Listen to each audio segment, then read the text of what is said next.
Hello, hello. Welcome to the HVAC Guide for Homeowners live show where we talk about all things HVAC that no one else is talking about, answering your questions live. Sometimes we are joined by other pros who might know answers to questions that I don't. Keep an eye out for that in the chat. And finally, we have breakout segments where we go over funny clips, industry news, and goofy inventions. We also have a big announcement tonight that we will be covering for next week's show and the week after that. So the next 2 weeks, I've got a big announcement for our show. We're going to be going over that in just a little bit, but let's go ahead and say hello to everybody. Feel free to say hello in the chat so we know you're here. That's always a help just to kind of get an idea of who's here and who's joining us. Looks like SFL was messaging on here pretty early last night talking about a new product coming. Hello to Gary, Steve, and Kevin. Some of you guys we've seen before. Welcome to the show. Wanted to start out tonight's show with an interesting article. Let's see. Let me switch you guys over to here. And this article came out, let's see, a couple months ago. So hopefully it's not still this hot, but I thought it would be still a good article. Sometimes I find these articles and I'll add them to our list, right? And so I've got probably 10 or 15 articles and, sometimes it takes me a while to get to them. So I probably put this on the list back when it was new and then here we are. So, right. But I still think it's pretty interesting. Deadly heat, no AC, and for Texas renters, help from local governments is hit or miss. We just found out last week that only a small percentage of prisons in Texas have air conditioning, and to me was just quite interesting. We can argue whether that's good or bad or right or wrong or whatever. I know some folks might say, well, they're in prison, we shouldn't be making their life so easy, but by gosh, Texas gets pretty hot. There's certain parts of Texas that you feel like you're on the equator. So anyway, interesting article. Air conditioning can be life-saving in a state like Texas where temperatures regularly soar over 100 degrees and stay that way for long stretches. But for Texans who rent their homes, staving off dangerous summer heat at home is far from guaranteed. Renters in cities like Dallas, Irving, and El Paso have a pretty good summer heat safety net, but those living elsewhere may find little help from local authorities. As we continue through this article, I've talked about this before, how at our company, obviously I own a contractor business, so we don't have renters per se, but even when I did property management years ago, when I worked for a property management company and did all their HVAC, we still had measures in place to try to, get folks through. So if they were out of heat, during the winter, we had portable heaters or some means of getting them something, maybe not as efficient, but something they could get through the night until we could make a repair while we waited for a part, whatever the scenario was. And then of course in the summer, we had portable ACs, and we still do that. When I started my business, that was something that I wanted to continue. Some folks, it literally is a life or death situation. When you get an elderly person and they, we've have customers that they're on oxygen and, literally have, they can't breathe, they have a hard time breathing if the temperature gets above a certain temperature. And so anyway, I just thought that I would throw that out here. Across the state, more than 54,000 renter households live in a home without any form of air conditioning. There is no requirement in the state of Texas that rental units provide air conditioning to tenants, said Ben Martin, research director for the Tenants' Rights Group Texas Housers. Let me know your thoughts in the comment section. Do you think that's right? Do you think that if you are renting a place that they should provide air conditioning, especially if you live in certain states, that should be a part of it? Well, even if it's just a window unit, they should be required to provide you with something. Let me know your thoughts on that. KE RA News surveyed the 20 largest Texas cities about ordinances governing air conditioning in rental homes and found that rules vary widely if they exist at all. While most Texas renters do have at least some form of air conditioning in their home, Martin said it may not provide adequate cooling, and state law offers little if it stops working. Adequate cooling. So maybe he's saying that a window unit may be not enough, right? He's saying that there should be, and I wonder what, that might be part of this too, right? What's adequate? Should the landlord provide you central HVAC? Is a window unit and a couple rooms, is that adequate, which is the verbiage they're using here? That's in a state where heat can be deadly. 279 people in Texas were killed by heat last summer. It was the second hottest summer in Texas history before this summer's brutal heat took that title. This summer's death toll isn't clear yet, but emergency rooms have reported treating record numbers of Texans for heat exhaustion and heat stroke. Babies are among the most vulnerable, as are elderly Texans. Yeah, if you've got an elderly person or a baby, you got to do something, even if it's not on the landlord. But anyway, that's a whole nother topic. They often have different health issues like cardiovascular disease or diabetes.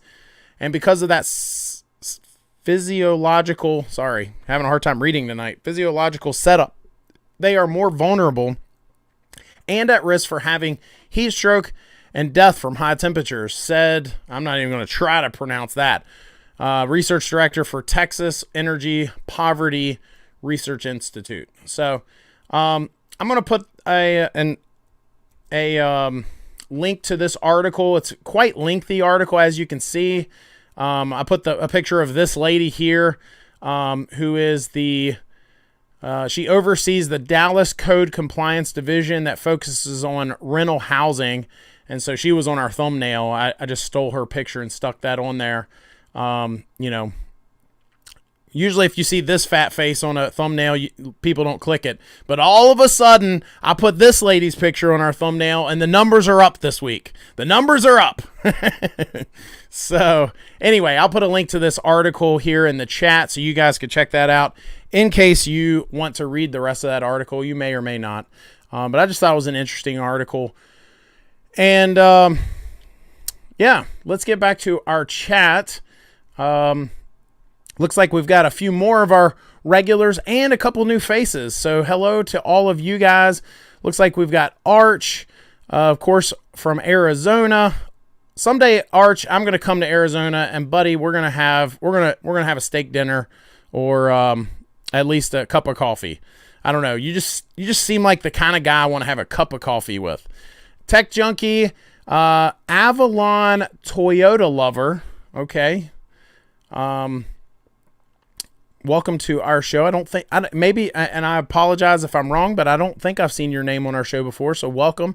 Emery says, I don't understand why Texas prisons have no air conditioning. Seems inhumane. I would agree, especially when those temperatures start to get over 100 degrees. That's pretty hot, Air conditioning is not a necessity. Heat is. So yeah, different opinions on this topic. Arch says AC is a necessity in hot and humid stateside. Of course, that's coming from a fella in Arizona. Steve says, yes, heat is considered a necessity. I wonder when they consider what's necessary and what's not, if you have other solutions, right? Maybe that plays a role in that. Toyota Lover also says open a window and use a fan. Arch says mini splits. Steve says you at least need airflow, I would think, with no cooling. And Arch says sounds good. Toyota Lover says I live in Houston, so I know how hot it is. Houston, I can vouch, is a very hot city. I have been there. Ryan says no coffee. Man, we should all just get together. We'll have an HVAC guide for homeowners meetup, right? Have y'all ever seen those where folks are in different groups, or different walks of life. They probably would have never met in any other way, but because they all have one, thing that they like to do, they all end up meeting up. That'd be kind of crazy. Emery says, whether AC or heat is a necessity depends on where you live. That's a great point. That is a great point. And Toyota Lover says, I am a subscriber, so thank you for that. Let's move on. I told you guys last week with our new segment for crazy clips that I had another one in the hopper for you guys. And let's jump to this week's crazy clip.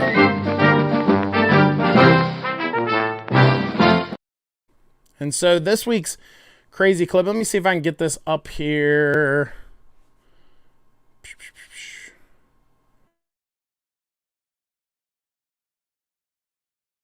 Let me make sure I can get it to play here. Bear with me. Come on. I'll show you guys what I'm looking at as soon as I get it to play.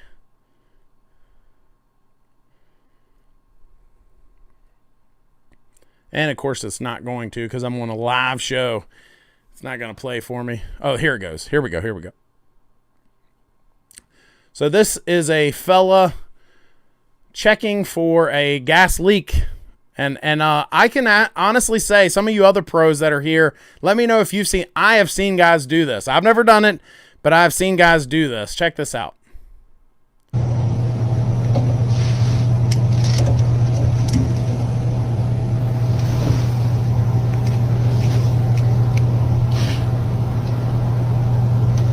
What do y'all think of that?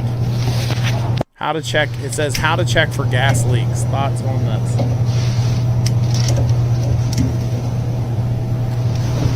Wonder what OSHA would think about this.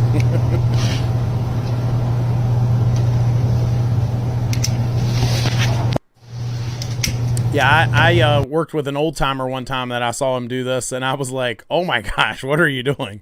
So yeah, I would guess that it's probably pretty accurate. You probably would find the leak. Let me know what y'all think of that in the chat. Trucker Zach Bell, welcome to the show, says both AC and heat are an absolute necessity in Texas. It got hot enough to melt a CPAP machine in September of 2021 in an apartment that I lived in. Wow. So it melted the machine. Wonder what temperature do you know what temperature it was in there? I remember years ago, I worked in this factory, and I was working for an electrical company at the time. And so we had all this work up in the rafters of this factory, and the factory had no heat or AC. And outside it was in the 90s, right? But in this factory, they would heat this brass up extreme. They made brass fittings is what they were doing. And they would make it was glowing. It would come out of the oven, and they had these big tongs, and they would kind of grab the little hunk of orange, glowing brass, and they would kind of grab it and then move it over into this big press machine, and then it would come down and press. And we were up in the rafters on boom lifts. And I remember taking a thermometer up there, and in certain parts of the factory, we were well over 140, 150 degrees. I mean, you would go up and touch things. You would touch a piece of metal, and it would be hot. It would burn you. You would have to wear gloves. And so it's just crazy. But to melt a CPAP machine, that's pretty warm. Pretty warm. Toyota Lover says, I tried driving with no AC in traffic. Ooh, yeah, I've been there. When I was younger, we had a little Ford Fiesta with no AC. That gives you guys a snapshot of how I grew up. Emery says, that's scary and unsafe. What if you cause an explosion? Amen. Amen. Steve says, it'll blow the lighter out. That explosion will. Trucker says it got up to 112 when that air conditioner quit. Wow. Yeah, that's pretty warm. Gil, welcome to the show. Emery says, where are heat pumps the most common? Well, I think in the next 10 years, you're going to see, I don't want to say only heat pumps, but we're seeing heat pumps be introduced into markets that we've never seen before. And I can't believe that we haven't seen more heat pumps further south, it used to be kind of like a belt right in the middle of the country, right? So people further south, if they did need any form of heat, they didn't use it that often, so they didn't really care how efficient it was, and so they would, have furnaces or other means of heat. And then, of course, as you went further north, you would see guys do like things like furnaces with straight ACs. And so there was this belt in the middle of the country, Virginia being in that belt where I'm located, where you would see heat pumps. But I think you're seeing that belt get wider. You're seeing folks up in the colder states that can now get low ambient heat pumps. And then, of course, you're seeing heat pumps being installed more and more in southern states. I think heat pumps had a long way to go to become more of a, to keeping people happy. And me personally, I think that they're great. Not all heat and air guys agree, but I'm a big fan. I think a good inverter heat pump system, at least here in Virginia, I think, they make the most sense. Steve says everywhere now, Emery. Amen. And then Kevin says, let's do it. Vegas is always fun. Yes, I was thinking Vegas or maybe like a cruise or something. Yeah. Let's move on to our next segment for the night. Let me know what you guys think of our segments. The Crazy Clips segment, that's something that we just started last week. And after this next segment, I will be making that announcement I told you guys about over the next 2 weeks, our shows, and we'll get to that. Let's jump to an Ask the Audience question, where we ask you guys a question.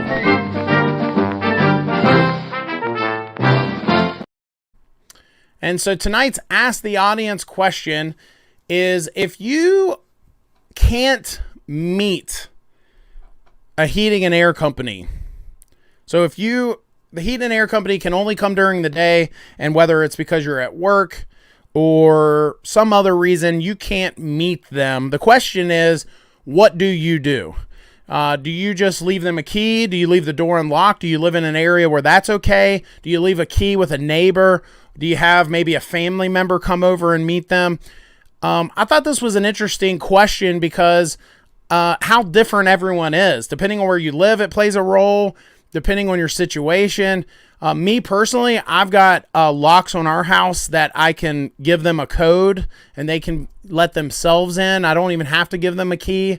And I've seen some homeowners have those locks where they can provide a temporary code. So that code would expire.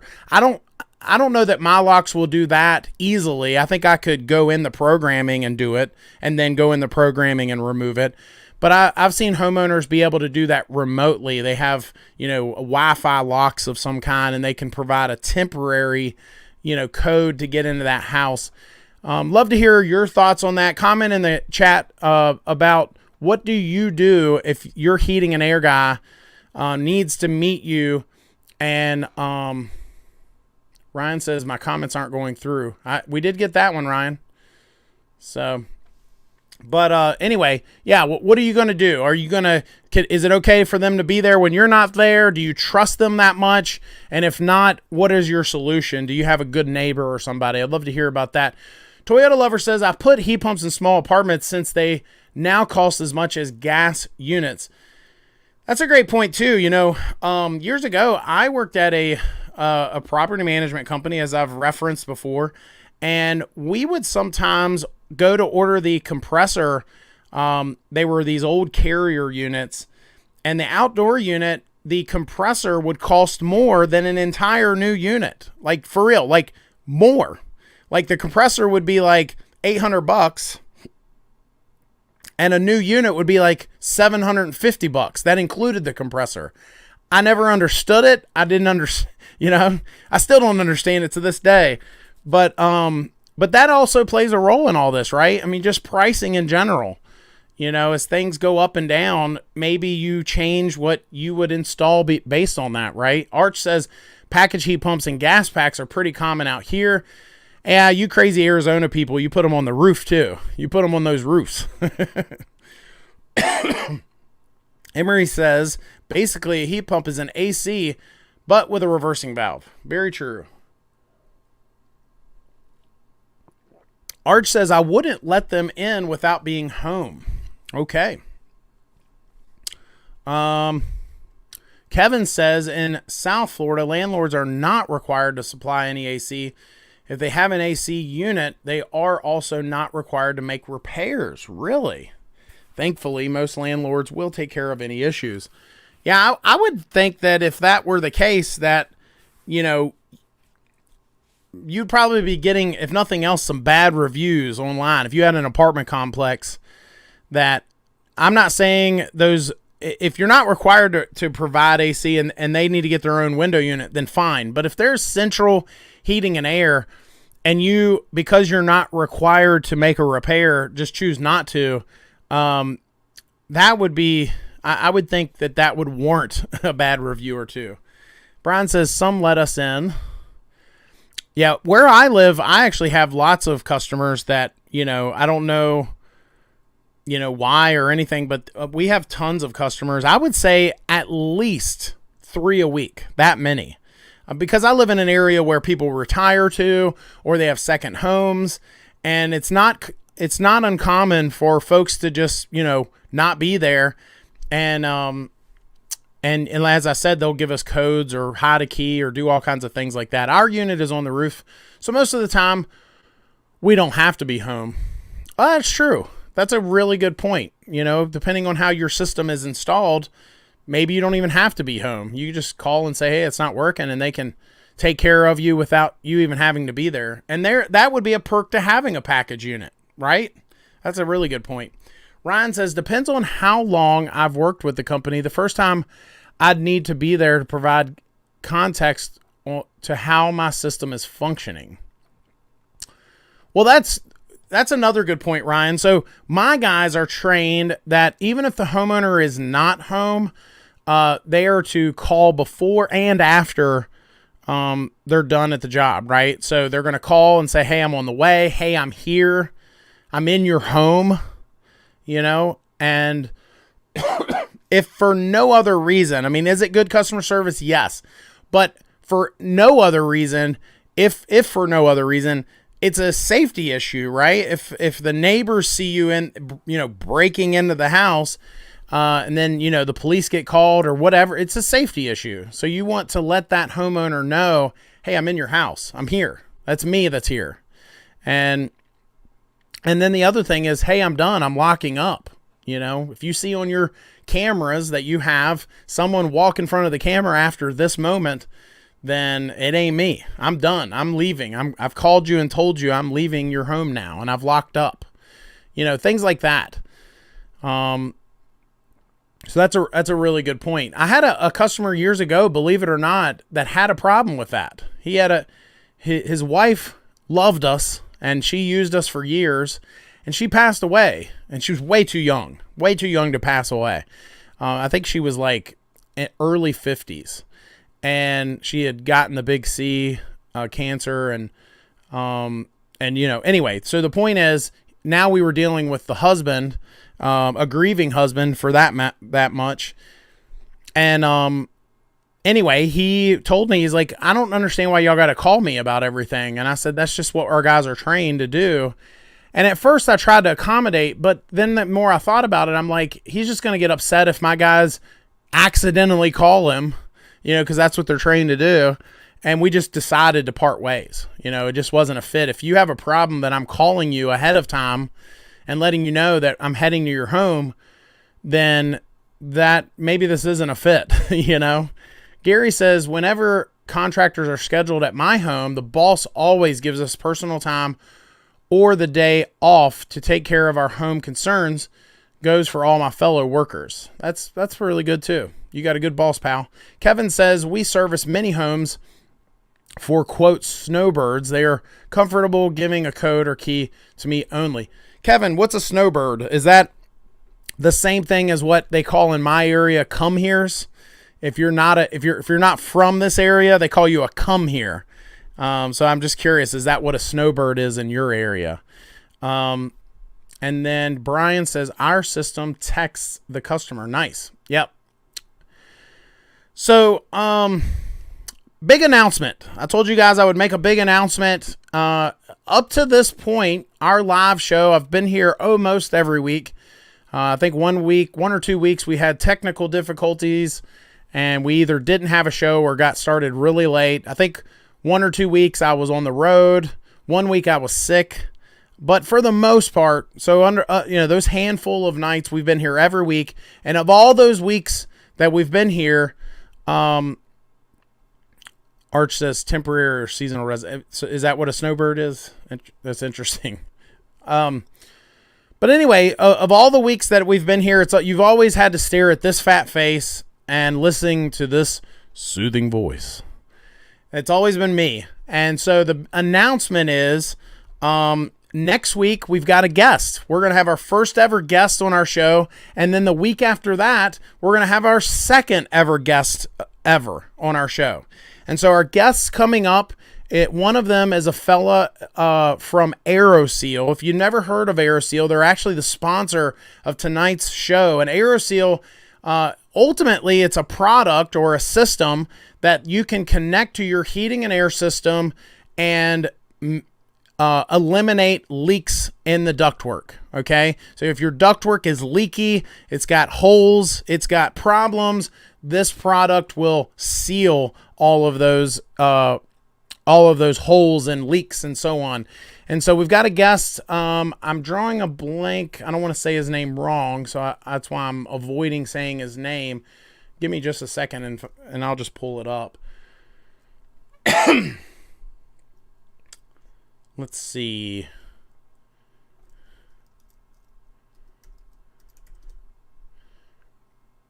His name is Hvac, and he is a product manager for AeroSeal. So the girl that is their marketing person was telling me that he is kind of the guy that knows the product in and out.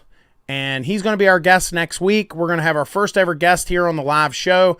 The only thing I'll ask from you guys is you're certainly welcome to ask some tough questions.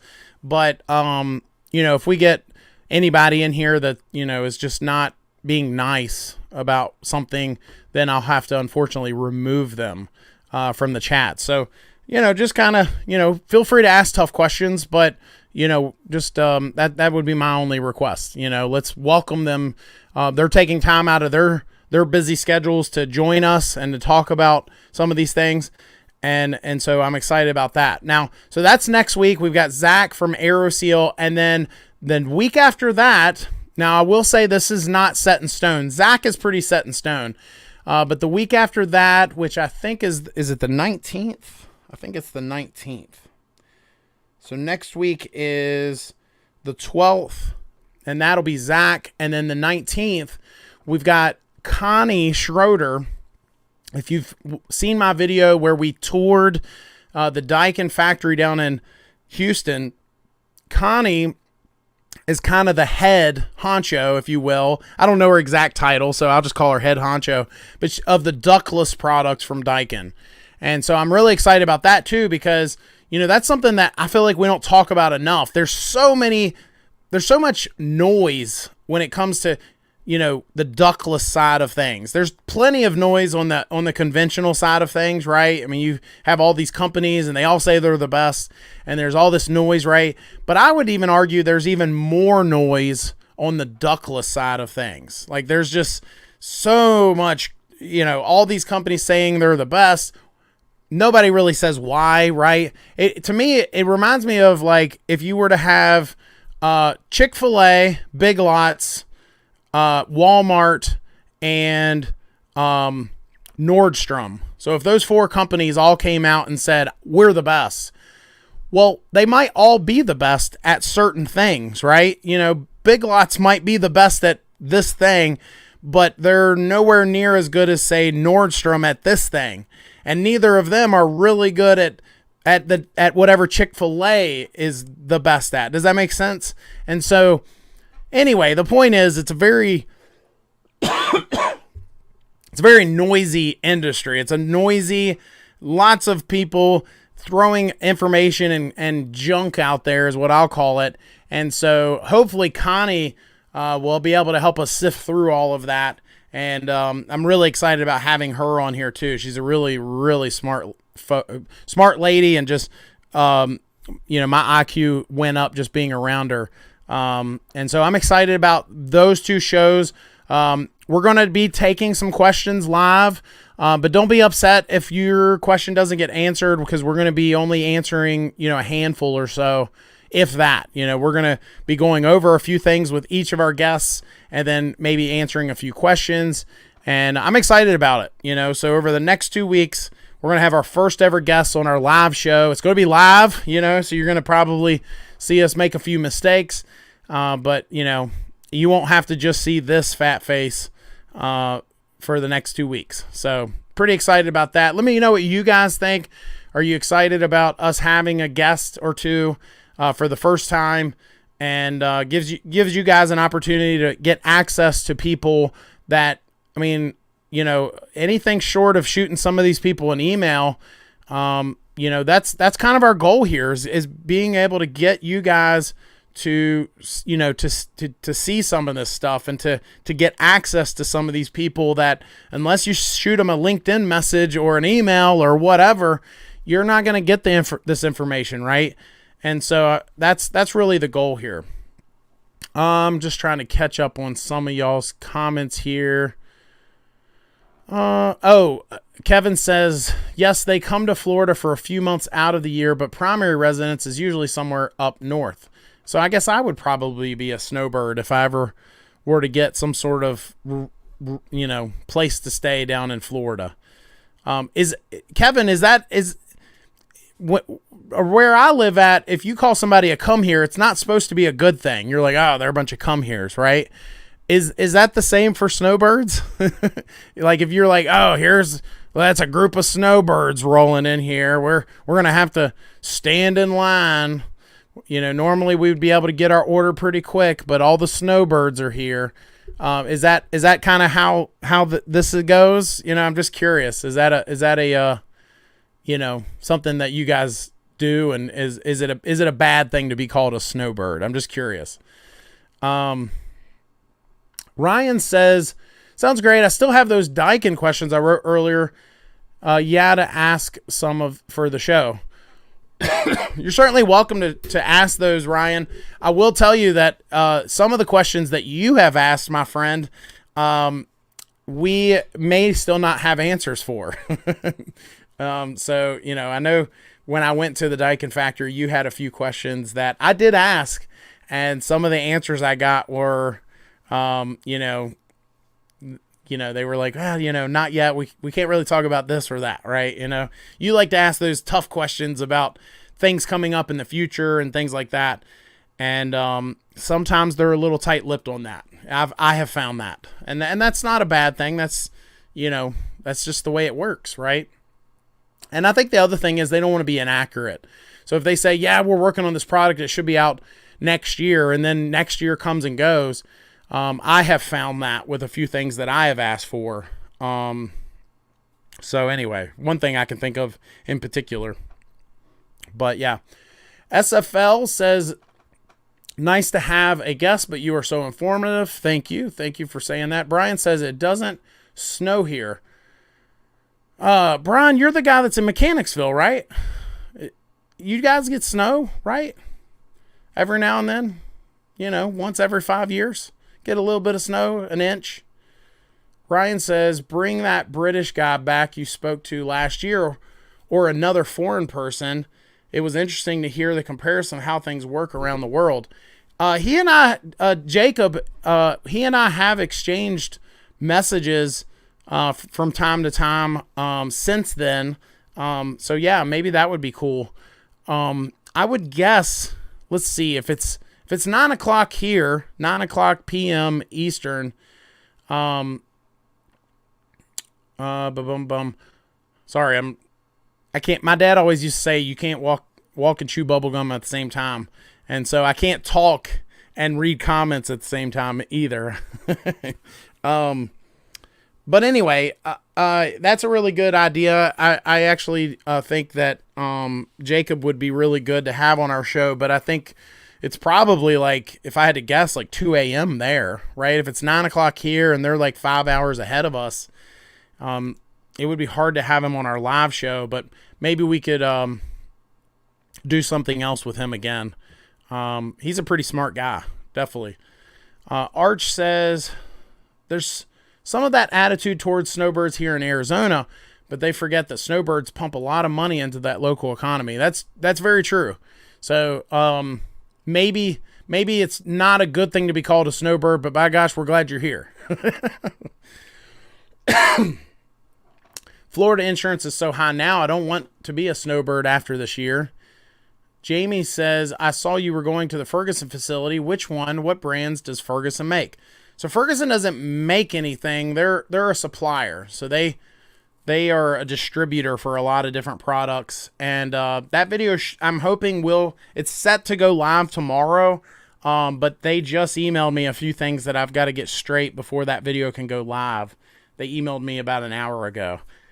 Or 2 hours ago. So I've got to get that straight before it can go live. But I think we should still be able to hit that 5 o'clock time frame tomorrow. So thanks for saying that, Jamie.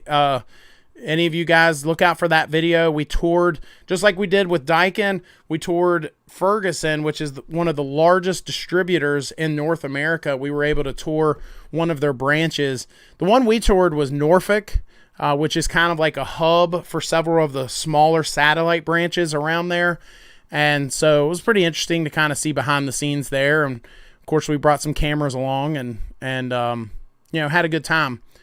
So definitely stay tuned for that. Kevin says SFL, yes. Ryan says maybe it's pre-recorded to help with the time zone, but it was a great conversation. That's a good point. Maybe we could record something. I could still be here live and answering questions. But yeah, I had a lot of fun doing that because the thing with Europe, especially, they're always ahead of us, here in the States. So they get technologies and they get, products and now refrigerants and things that, that we will get eventually. They get it first. And so that's always kind of been a little fun. For the most part, that's true. Maybe that's not true for everything. Maybe that's not true for like some of the Wi-Fi thermostats and some of that stuff. But when it comes to equipment, refrigerants, technologies, efficiencies, things like that, usually Europe's a little ahead of us. Not enough to run away. Kevin says, we love our snowbirds. Usually very high-end homes, which we also monitor for them monthly. Nice. We never called them snowbirds, but again, come here's. I tried to set up a company years ago when I first started Griffin Air. I was going to start a company where we basically helped set their home up for them. Maybe that's what you're talking about. So like they could say, hey, we're coming down this weekend. We could go, get that house ready for them, if you will, but it never really took off. I guess there's not enough come-heres. There's not enough snowbirds, as you call them. And it just never really panned out. And I didn't want to be a cleaning company, If that's all they were wanting is just someone to clean their house, that wasn't really what I wanted to do. It was more of like, get their AC going, make sure that there's no leaks in the crawl space, make a repair if need be, kind of like a property management side of things, if you will. Brian says Ferguson Chesapeake a couple weeks ago. Nice. I don't know that I've ever been to that one. Unless that's the one that we're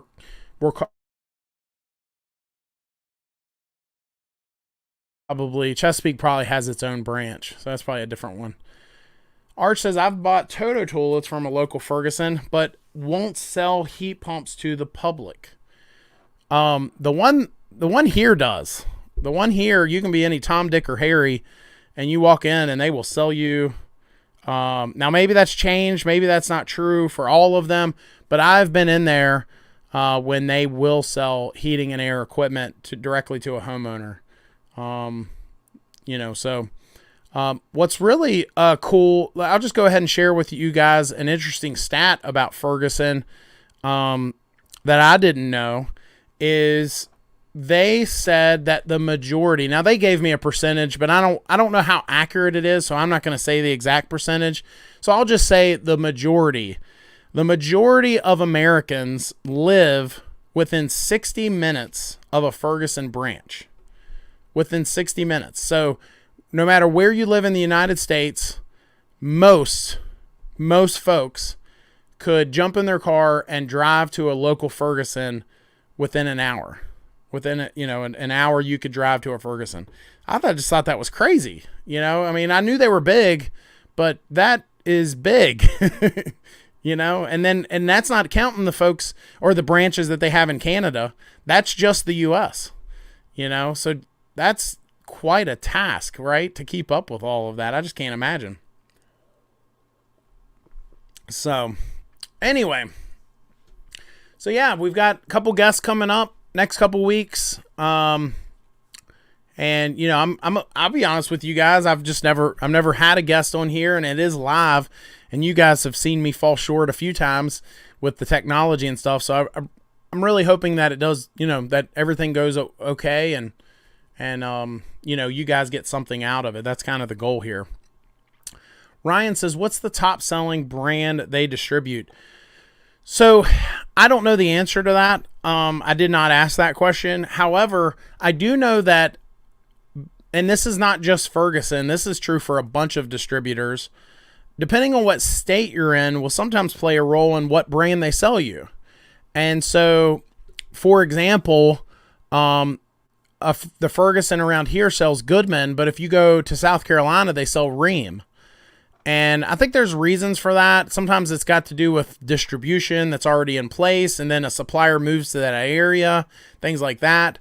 But then, like, you take, we also have a supplier in our area that's called Lyon Conklin, and believe it or ironically, Ferguson bought them, and it's now, I think they call it Ferguson HVAC. I still call it Lyon Conklin. But Lyon Conklin sells American Standard, which is a Trane product. But then if you go up to DC or Baltimore, they sell Trane. That Lyon Conklin is the Trane dealer. But if you sell Trane in my area, you're dealing directly with a Trane distributor. And so it's just kind of weird how all that works. Like we have another supplier called Ari Michael. And Ari Michael in my area sells a couple different brands that, so they'll offer, I think, they have Fujitsu, which is sort of like a relabeled Rheem for the conventional side of things. And then they also offer a couple Nordyne products and brands and Bosch. But then if you go a couple states away, they sell ICP products. So I'm probably boring you more than you care to know, but I just think it's interesting how they all, depending on where you're located, that supplier could, they sell something totally different. So it's just kind of nuts. Johnstone, which is one of our local suppliers in my area, they sell Daikin and Goodman, but you go a few states away and they sell York, or Coleman, so it's just kind of crazy. Emery says, why do they sell HVAC equipment on the internet? Why do they sell HVAC equipment on the internet? I'm not sure who they is. If you're talking about Ferguson, I don't know. If you're talking about in general, why do anyone sell equipment on the internet? Is I think the obvious answer is they are going to make money off of it. They want to sell it to make money. But I've always been a fan of not buying it on the internet, and it ain't because I'm making money off of it. If you're not my area, I don't make money. But I did a whole video years ago called "Why You Should Not Buy Equipment Online." Most of that has to do with support and getting parts and things like that, warranties and so on.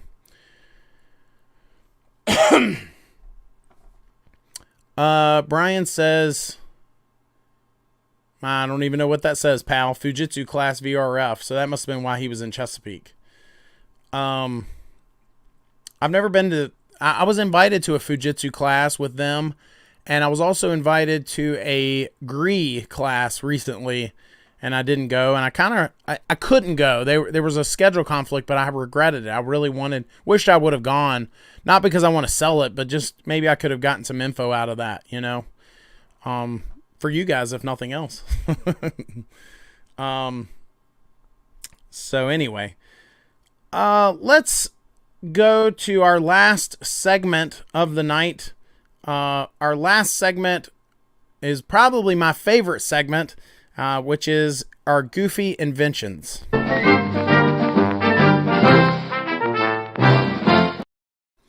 Tonight's goofy invention is something that it's probably a pie in the sky type of invention. It's, as most of my goofy inventions are. But I just thought it would be interesting to have you guys seen those movies where if they have a like an apocalypse, like the world is ending, and so they have these bomb shelters that they'll go in underground in, and so tonight's invention is, I got to thinking, I was like, wouldn't it be cool to, instead of having this big box outside where the fan is blowing, instead all you would see is flush with the ground is a fan that just kind of blew out the top.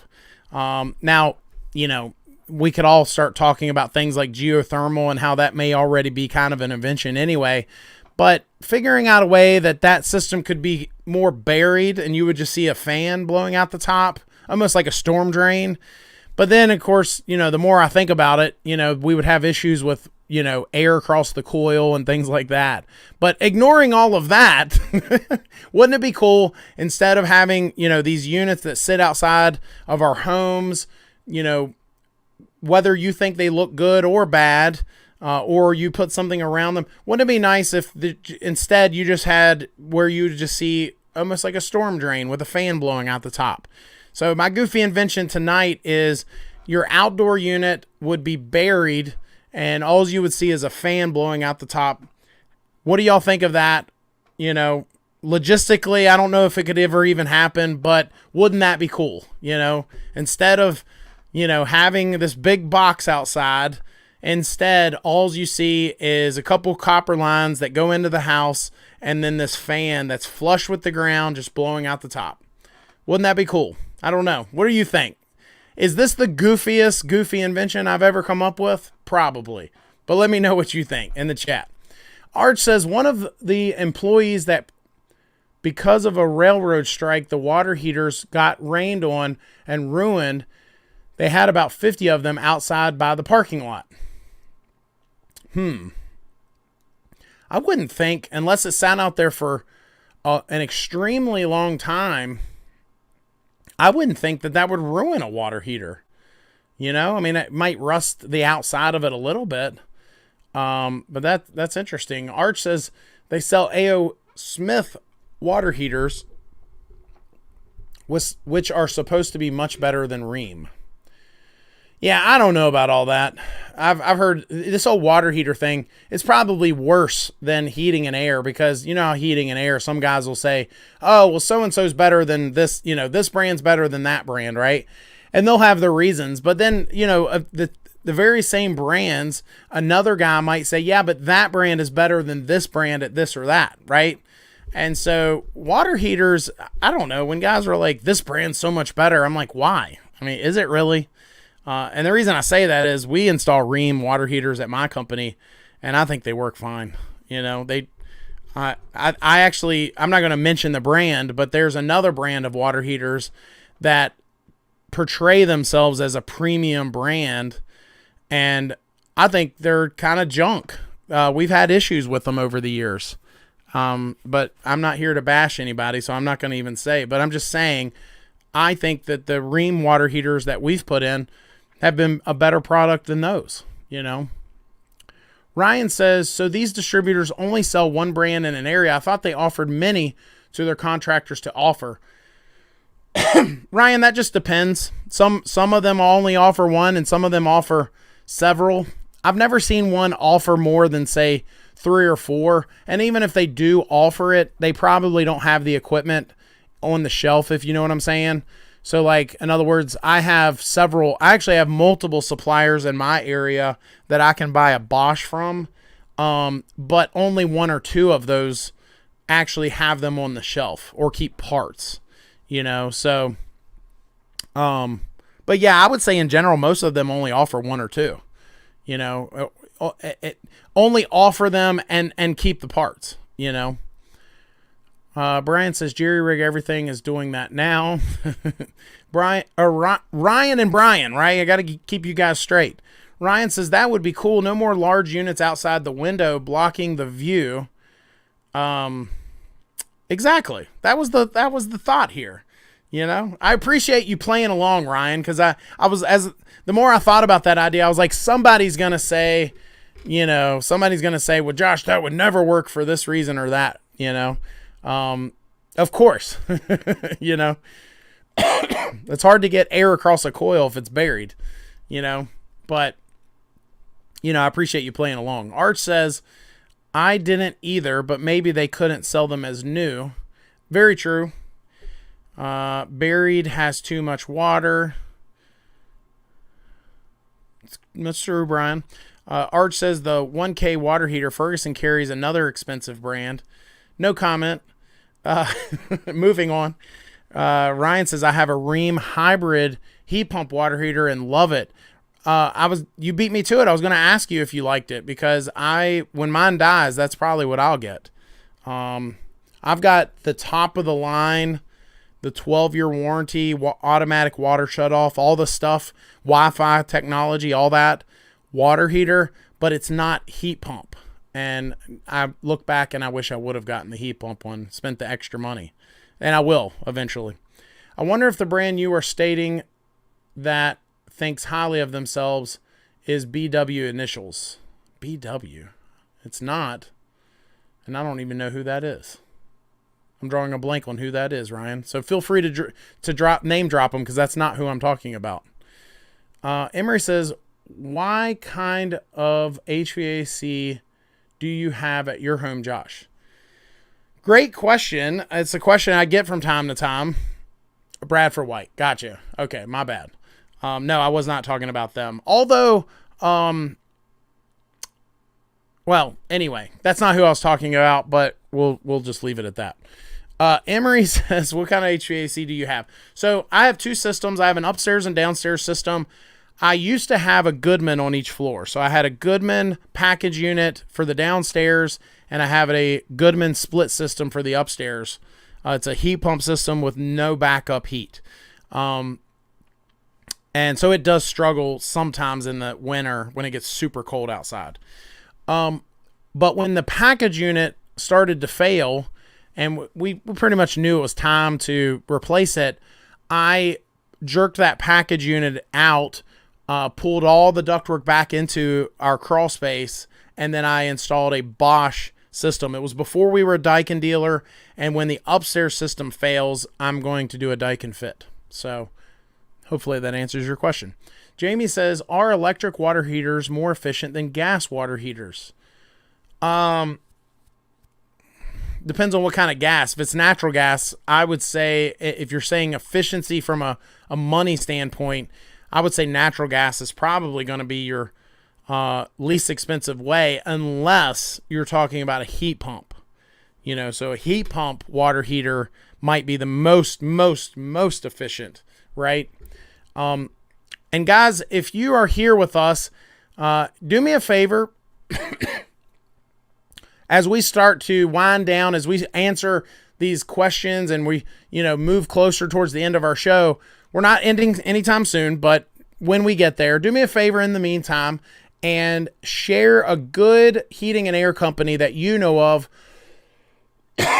and where they're located. So if you know a good heating and air company, let's show them some love. Where are they located? You never know. Somebody might see your message and you can spread that wealth a little bit, if you know what I'm saying, and show them some love in that. So if you know a good heating and air company, share their name and where they're located so we can, show those folks some love.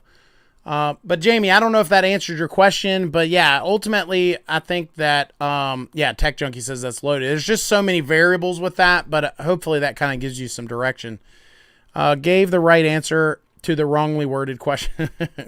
Ryan says, for the hybrid water heater, when it's cold outside, the heat pump takes longer to heat the water in heat pump mode. So you have to plan according, setting your schedule for heating the water. Ryan, where is your water heater located? I can't imagine that playing a role in my house, but my water heater is in a conditioned part of our house. So we don't have any water lines that run on an exterior wall or anything like that. And our water heater, I wouldn't think that would matter in our house. So just out of curiosity, where is your water heater located? Tech Junkie says Griffin Air in Eastern Virginia. There you go. That's the first one. First good heating and air company. I'm sure there are better ones out there. Please share if you know a good heating and air company out there and where they're located. And SFL says, how is your daughter feeling last time she was not well? Are you talking to me on that, or are you talking to somebody else? If you're talking to me, my daughter is good. She gets sick every now and then, but she usually bounces back in a day or two. She actually has a better immune system than I do. I had a cold about 5 weeks ago. I think I'm on week 5 now, maybe 6. I had a cold, and then it seemed to develop into more of like a sinus infection. And then eventually I had bronchitis. I just got off the medication, the Z-Pack. I just ran out a day or two ago. But I think I'm in the home stretch, finally. And that's why I keep coughing every now and then. Still trying to just get the last bit of that out of me. So that has not been fun. It's first. So anyway, you didn't ask about me though. You asked about my daughter. She's good. It's in my encapsulation crawl space. Same. Yeah. So my crawl space isn't fully encapsulated, but it is conditioned. So that's interesting, that you have to account for that. So anyway, well, guys, as always, thank you so much for your support. If you're not a subscriber to our show or our channel, please hit that subscribe button. We've got some new cool things coming out. Not only do we have the Ferguson video coming out tomorrow, not only do we have guests coming up on the next 2 shows, I've got more shows planned in January where we're going to have guests again, and I'll just leave it at that. Little teaser. I don't want to tell you guys too much about that yet, but we also have some really cool videos. If you haven't seen the video I did recently on the ductwork, so where I broke it down and showed you the 6-inch, 8-inch, 12-inch, all that, different sizes and what CFMs you can push under a certain static pressure. Check that video out, because I want to do more videos like that. They're informative with the graphics, and I want to keep that video in particular, I thought would be good for homeowners, but pros too, pros alike, just kind of seeing that, especially guys that are still learning. I remember when I got into this trade, I didn't quite understand why a 12-inch duct wasn't double the CFMs of a 6-inch. The CFMs. And so check that video out, but we do have a lot of new cool stuff coming. Thank you guys for all your support. We're going to be back next week, 8:30 p.m. Eastern Standard Time. Find out what that time is in your area. And in the meantime, make it a great week. We'll see you then. Take care.